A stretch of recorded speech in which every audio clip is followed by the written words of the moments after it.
राज्यातल्या बहुतांश खासदारांनी मराठीतनं खासदारकीची शपथ घेतली, परंतु अहमदनगर दक्षिणचे खासदार निलेश लंके यांनी इंग्रजीमधून शपथ घेतली आहे। निवडणुकीच्या प्रचारादरम्यान निलेश लंके यांच्या शिक्षणावरनं विरोधकांनी त्यांना चांगलंच हिणवलेलं होतं।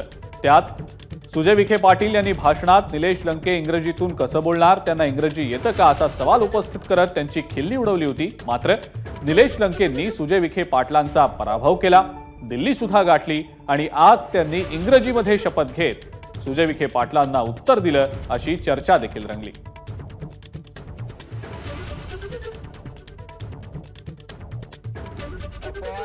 Which I am about to enter. Jai Hind, Jai Maharashtra, Ram Krishna Hari. I, Nilesh Nyandev Lanke, having been elected a member of the House of the People, do swear in the name of God that I will bear true faith and allegiance to the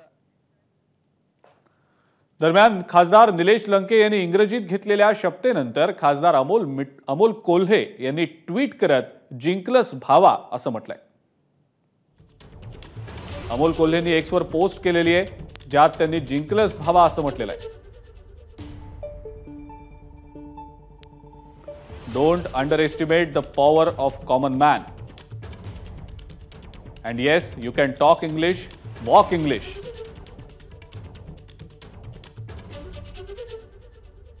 English is a funny language, अशा आशयाची post Amol Kolhe यांनी केलेली आहे। ABP माझा, उघडा डोळे बघा नीट।